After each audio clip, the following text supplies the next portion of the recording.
Hello, welcome to IMS. आज हम start करेंगे थ्योरी ऑफ बेंडिंग। मैं शॉर्ट में और मैं फटाफट इसलिए करा रहा हूँ कि अपना जो एग्ज़ाम है भाई, अपना जो फोर्थ सेम वालों का जो एग्ज़ाम है ना, चाहे बैक वालों को जो भी एग्ज़ाम है, रेगुलर है चाहे, उनका जो एग्ज़ाम है वो आने वाले हैं। 19 तारीख को उनका एग्ज़ाम है और अपने को इम्पोर्टेंट चीज़ें ज़्यादा करनी होती है जो अपने एग्ज़ाम में आने वाली है। तो जैसे मैंने एग्ज़ाम दिया था उस टाइम पे बिल्कुल भी थ्योरी नहीं आई थी। एक सिंगल क्वेश्चन भी मैंने थ्योरी का देखा नहीं था उस टाइम में। मैंने सब न्यूमेरिकल था, टोटल न्यूमेरिकल था। उधर शुरुआत के 5 नंबर की, जो 10 नंबर के थे, 2-2 नंबर के थे, वो उनमें थोड़ा ज़रूर आया था, लेकिन उसके अलावा कुछ भी नहीं आया था, है ना। तो अब हम यहाँ करेंगे। मैं यहाँ पे देखो आपको 3 चीज़ करा चुका हूँ शब्द का, है ना। कंपाउंड करा चुका मैंने आपको, सिंपल स्ट्रेस करा दिया मैंने आपको, एसएफटी बीएमडी करा दिया। अब यहाँ पे थ्योरी ऑफ बेंडिंग में आ रहा है अपना। थ्योरी ऑफ बेंडिंग में सिर्फ 2 ही टॉपिक बनते हैं अपने मेनली। पहला है बेंडिंग इक्वेशन बनती है और इसके ऊपर न्यूमेरिकल बनता है, जो मैं अभी कराऊंगा, है ना। दूसरा है अपना shear stress distribution. Shear stress distribution जो होता है थोड़ा टेढ़ा मेढ़ा टॉपिक है ना। उसके लिए मैं आपको एक ऐसा न्यूमेरिकल कराऊंगा अभी जो दोनों के लिए लिखा है, जो कंबाइन और डायरेक्ट, जो सिंगल नहीं, सिंगल और कंबाइन के लिए उसमें लिखा हुआ है सिलेबस में, वो दोनों के लिए वो एक ही क्वेश्चन हो जाएगा वो, है ना। बेस कंबाइन में तो भाई दो अपने वहां पे आ गया और सिंगल के लिए वो हो गया। तो अपन यहाँ पे देखेंगे सबसे पहले अपन यहाँ थ्योरी ऑफ बेंडिंग में अपने देखें bending equation of beam. Bending equation में बीम में क्या होता है कि भाई हमें एक सपोज कर लेते भाई, हमने एक रॉड ले ली। हमने एक रॉड ले ली, इस रॉड के अंदर हमने एक ए बी सी डी एक सेक्शन काट लिया, सेक्शन देख लिया, मतलब, है ना। यहाँ पे हमें है ना एजम्पशंस हमेशा लेकर रखनी चाहिए होती है। पहली एजम्पशन क्या होती है कि ए बी सी डी है, ये प्लेन है, ये प्लेन रहे और ये बेंडिंग के बाद भी प्लेन ही रहेगा, है ना। ये इसमें कोई चेंजेस नहीं आएगी, ये प्लेन है, ये प्लेन ही रहेगा। दूसरी क्या होती है, जो अपना ये नहीं है क्या, न्यूट्रल एक्सेस, जो ई और एफ की जो वैल्यू है ना, जो लेंथ है ई एफ की, ये ई एफ की लेंथ कभी चेंज नहीं होगी। क्यों नहीं होगी? क्योंकि न्यूट्रल एक्सेस पे, मतलब यहाँ पे ना तो किसी टेंशन का फोर्स पड़ता है ना भी कंप्रेशन का फोर्स पड़ता है, तो यहाँ पे कुछ भी चेंजेस नहीं आते। तो मतलब अगर ये चेंज होगी, इधर भी हो जाती है ना ऐसी भी, तो भी लेंथ वही रहती है जो इसकी रहेगी। 2 अजम्पशन होते हैं ना। अपन चालू इससे करते हैं कि भाई हमने है ना एक वो ले लिया, सेक्शन ले लिया और उसके ऊपर अपन ने क्या लगा लिया, अब सेक्शन लिया A B C D section लिया अपन ने, है ना। जिसमें ए बी सी डी तो अपना सेक्शन है और ई एफ इसका न्यूट्रल एक्सेस की, यहाँ पे इसके अंदर न्यूट्रल एक्सेस की ये है ना। और जी एच अपन ने एक सेक्शन ले रखा है इधर।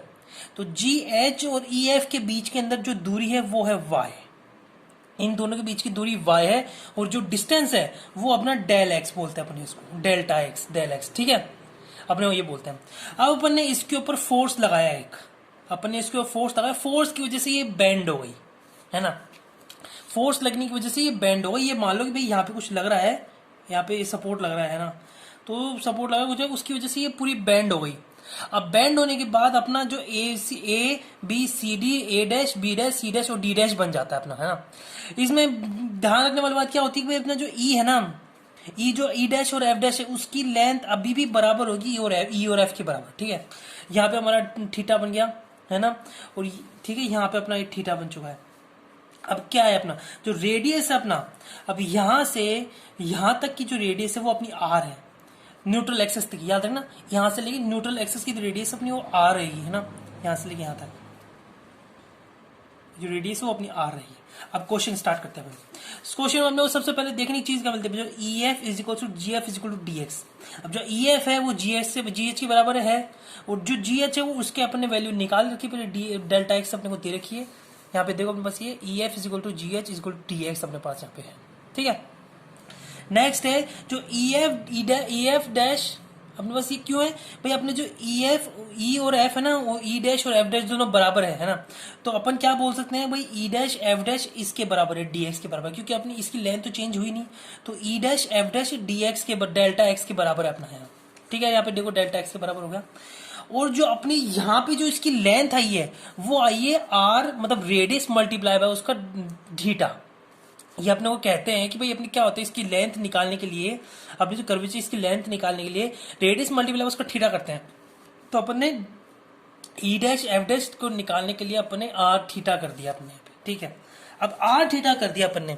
अब यहाँ पे एक चीज देखो, अपनी यहाँ से यहाँ की डिस्टेंस कितनी है, वाई है, तो यहाँ भी यहाँ से यहाँ की डिस्टेंस कितनी होगी, वाई होगी, ठीक है। डिस्टेंस तो ऐसे डिस्टेंस तो वही रही ना, ये सिर्फ ये चेंज हुआ, ऐसे डिस्टेंस तो वही रही, तो यहाँ पे वाई हो गई। y होने के बाद अपन क्या कह सकते हैं कि जो अपना जो gh की जो वैल्यू आएगी, जो अपना gh की वैल्यू यहाँ कितनी आ रही थी भाई, अपना EF है और GH बराबर है, तो और उसकी वैल्यू यहाँ पे अपने, और EF की value EF dash F dash की वैल्यू अपने को r थीटा दे रखी है, ठीक है।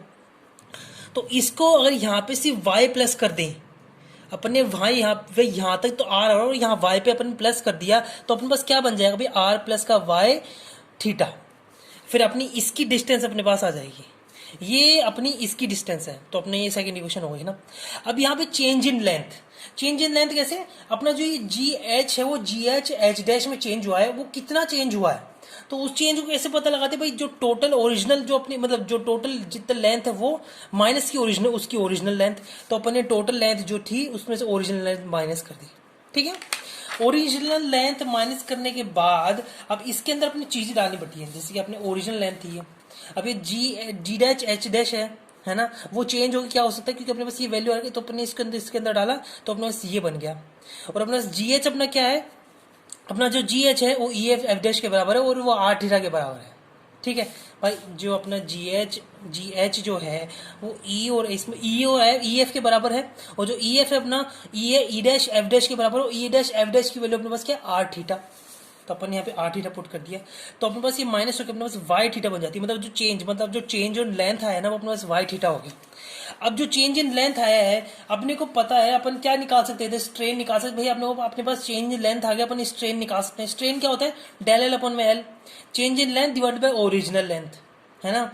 और अपन उसको किससे रिफर करते हैं, इसको एमस्लम से रिफर करते हैं अपन इसको। तो यहाँ पे अपने पास epsilon is equal to del L upon में एल, तो डेल एल अपने पास क्या है, चेंज इन लेंथ है वाई थीटा, तो y theta divided by original length कितनी है अपने पास, यहाँ पे इसकी जो ओरिजिनल लेंथ है वो कितनी है अपने पास, आर थीटा अपने पास यहाँ पे उसको ओरिजिनल इधर के अंदर देखे तो यहाँ पे क्या होता है, कैसे आया आर थीटा भाई, GH is equal to EF is equal to E dash F dash is equal to r theta, okay, ये अपने पास हो गई। अब यहाँ पे एमस्लम हो गया, थीटा से थीटा कट हो गया अपने पास, यहाँ पे y बाई आर हो गया अपने पास, ठीक है। अब यहाँ पे अपन को एक चीज पता है भाई, E is equal to sigma divided by epsilon होता है, Young's modulus is equal to sigma divided by epsilon होता है। इसको क्रॉस मल्टीप्लाई करें तो एमस्लम हो गया सिग्मा डिवाइड बाय E, अपने पास इक्वेशन होगी। ये जो वैल्यू है अपन इधर पुट करेंगे, आपने जो ये वैल्यू आई है ई सिग्मा, ये इसकी वैल्यू अपन इसके अंदर पुट करेंगे, तो अपने पास जो फॉर्मूला बन गया अपने सिग्मा अपन में E is equal to y upon में आर, ये अपने पास फर्स्ट अपनी वो हो गई, अपन ने फर्स्ट निकाल लिया पार्ट, ठीक है। अब अपन निकालेंगे मोमेंट ऑफ रेजिस्टेंस। अपने पास जो ये चीज है, अपने पास जो ये सेक्शन है ना, अब इसका अपन मोमेंट ऑफ रेजिस्टेंस निकालेंगे दूसरे सेक्शन पे। अब यहाँ नीचे लिया था, अब अपन ऊपर लेंगे। अपन ने एक सेक्शन, वही सेक्शन अपन के अंदर अपन ने एक छोटी सी चीज स्ट्रिप ले ली है, ये एक स्ट्रिप ली है जिसका एरिया है डेल ए, स्ट्रिप का एरिया डेल ए है, और अपने ABCD स्ट्रिप है, ये न्यूट्रल एक्सिस से डेल ए की डिस्टेंस है वो है वाई, ओके। तो अपना स्ट्रेस को अपन का क्या आता है, स्ट्रेस होता है फोर्स अपॉन में एरिया, है ना। तो फोर्स भी फोर्स अपने पास नहीं है, अपने पास एरिया है लेकिन, और अपने क्या बोल सकते हैं इसके अंदर, क्रॉस मल्टीप्लाई कर सकते हैं फोर्स निकालने के लिए। भाई अपना जो डेल ए है वो किस फोर्स से बना है ना, वो निकाल सकते भाई। अपना जो मेरे पास ये फोर्स है, चेंज इन फोर्स है ये भाई, sigma is equal to del F divided by del A, भाई delta F divide by delta A हो गया। अपन इसको क्रॉस मल्टीप्लाई किया तो अपने पास क्या आया, delta F is equal to का delta A multiply by sigma. तो अपन ने वही चीज की, यहाँ पे अपने delta A multiply by sigma कर दिया डेल एफ निकालने के लिए।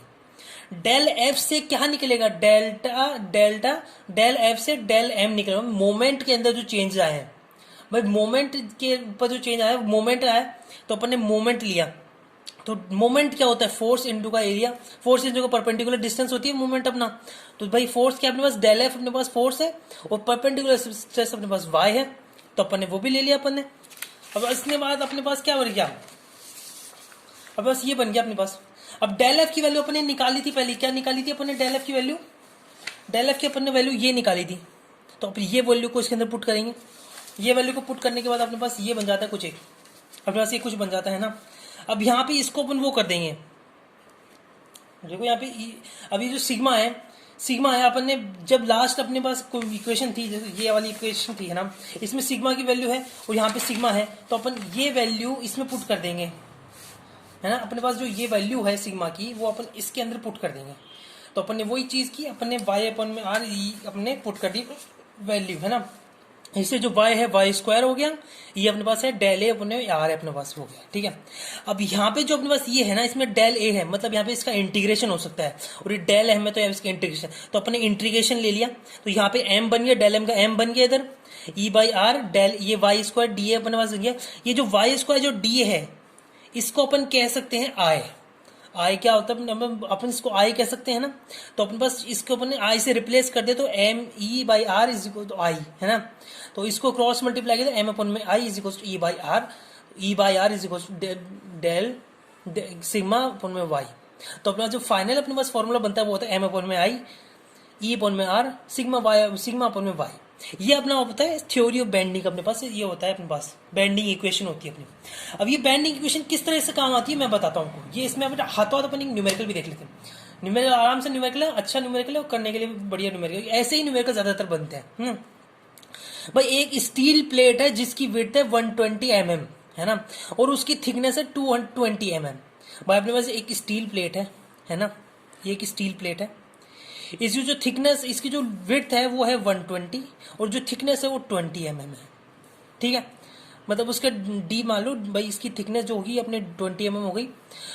Bent in a circular radius of 10। अब यहाँ पे इसके ऊपर फोर्स लगा, है ना, इसके ऊपर फोर्स लगा, तो अपन ने जब पिछले में देखा था भाई, फोर्स लगने के बाद इसके ऊपर फोर्स लगा तो ये कुछ रेडियस में बेंड हो गई। तो यहाँ पे अपने को बेंड रेडियस दे रखी है भाई, किस रेडियस, मतलब ये आर अपने को दे रखा है किस रेडियस पे ये बेंड हुई है ना। तो ये 10 मीटर की रेडियस पे अपने बेंड हो गई। Determine the maximum stress induced and the bending movement will produce the maximum, अपने पास अपने को मैक्सिमम स्ट्रेस निकालना है और बेंडिंग मूवमेंट निकालना है ना, बेंडिंग मूवमेंट निकालना है। अब ई अपने को दे रखा है 2 × 10⁵, मतलब ये माइल्ड, ये अपना स्टील है, वो तो स्टील दिख रहा है, अगर यहाँ पे ऐसे पता था तो भी स्टील लगता है अपने को, है ना। अब यहाँ पे अपना ये क्वेश्चन है ना, अपने पास क्या क्या गिवन है, अपने पास बी के अपने पास गिवन है, अपने पास डी अपने पास गिवन है, अपने पास मोमेंट ऑफ इनर्शिया निकाले। मोमेंट ऑफ इनर्शिया का फॉर्मूला क्या होता है, बी डी क्यू अपन में 12 रेक्टेंगुलर के लिए, है ना, बी डी क्यू अपने 12 इज इक्वल टू 120 अपने पास 8 × 10⁴ का mm का 4 अपने पास यहाँ पे मोमेंट ऑफ इनर्शिया आ गया, ठीक है। अपने पास रेडियस है अपने पास आर 10 मीटर की, 10 मीटर की रेडियस है, उसको mm में चेंज कर लिया, 10 × 10⁻³ mm अपने पास कर लिया। ई अपने पास, इसको mm में क्यों चेंज किया, क्योंकि अपनी सारी वैल्यूज यहाँ पे mm में आ रही है, तो अपन इसको mm में चेंज कर लिया। अब ई अपने पास दे रखा है न्यूटन पर m क्यूब स्क्वायर के अंदर दे रखा है। सिग्मा अपने को स्ट्रेस, मैक्सिमम स्ट्रेस निकालना है और अपने को मूवमेंट निकालना है ना। सबसे पहले अपन यहाँ पे स्ट्रेस निकालेंगे। स्ट्रेस कैसे निकालेंगे, स्ट्रेस का अपने पास यहाँ पे देखो ये फॉर्मूला है ना, ये जो चीज है, अब ये दो यूज ले लेंगे अपन, ये दो चीज यूज ले लेंगे भाई। अपने पास यहाँ पे y की वैल्यू, यहाँ पे सारी वैल्यूज है अपने पास ही, है ना।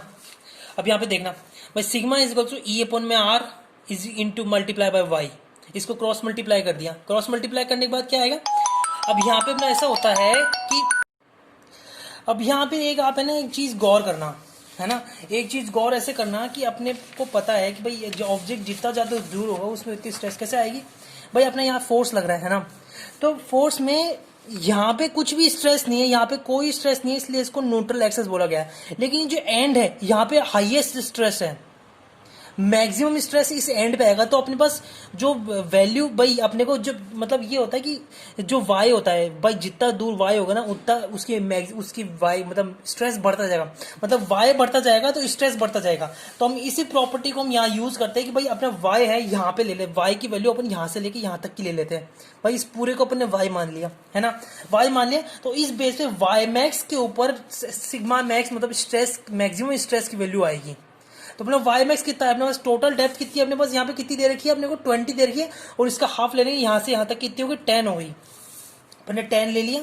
सिग्मा मैक्स तो ये अपन में वाई मैक्स कर लिया, है ना, अपने वैल्यू पुट करी तो 200 न्यूटन पर mm स्क्वायर अपने पास यहाँ पे क्या आ गया, अपने पास सिग्मा की वैल्यू, ठीक है। अब अपन एम अपन में I is equal to e अपन में आर लगाएंगे यहाँ पे, है ना, एम आई ई आर करेंगे इधर अपन यहाँ पे क्या करेंगे। अब यहाँ पे बस एम की अपने पास आई की वैल्यू, ई की वैल्यू और आर की वैल्यू अपन यहाँ पे सारी पुट कर दिया अपन ने। भाई वही फॉर्मूला है, सेम फॉर्मूला भाई, यहाँ पे अपन ने पहले इसका किया था, अब यहाँ से और इसका करेंगे। भाई अपने पास यहाँ पे ई बाई आर की भी है, आर आई की वैल्यू भी है, तो ई बाई आर आई की वैल्यू आ गई अपने पास 16 × 10⁵ न्यूटन mm अपने पास आंसर आ गया। तो ये अपना जो न्यूमेरिकल, जो बेसिक न्यूमेरिकल अपने पास बनता है वो अपना ऐसा न्यूमेरिकल बनता है भाई। अपने को है ना इसमें से है ना कोई अपने पास है ना इसमें से है ना वैल्यूज दे देंगे और फिर बाकी बची वैल्यूज अपने को निकालनी है, है ना। ये होता है अपना यहाँ पे फर्स्ट अपना क्या हो गया, थ्योरी ऑफ बेंडिंग में अपने पास क्या बेंडिंग इक्वेशन का अपना थ्योरी डेरिवेशन भी कर लिया अपन ने, और उसका एक न्यूमेरिकल भी कर लिया है ना अपन ने, उसका एग्जांपल भी कर लिया है ना। तो यहाँ पे अपना आज के लिए वीडियो पॉज रखेंगे, नेक्स्ट टॉपिक करेंगे अपन यहाँ पे। Thank you very much.